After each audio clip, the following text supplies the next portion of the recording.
Alam nyo ba na yung totoo at saka masayang pagmamahalan ay hindi po yan pinipilit. Kusa po yan pinaparamdam ng taong nagmamahal din talaga sa'yo. So kung yun ang kinakamit mo o yung gusto mong makamit, no, na para magiging masaya kayo someday, ay humanap ka po ng taong hindi mo na kailangan pilitin. Yung hindi mo na kailangan utusan.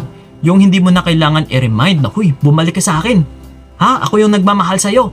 Kailangan is mapapasa akin ka lang. Hindi ganon. Kasi once na pinipilit mo na yung isang tao, is pwedeng-pwede siyang bumalik sa'yo. No? Dahil napipilitan, para pakinabangan ka, para gamitin ka, para i-take advantage ka. So but then, yun na nga, sa kinakasalukuyan is, hindi ka magiging masaya kasi wala eh.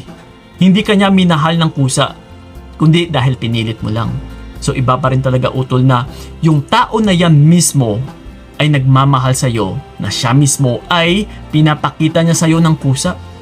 Yes, natiyak, makakamit mo talaga yung kaligayahan.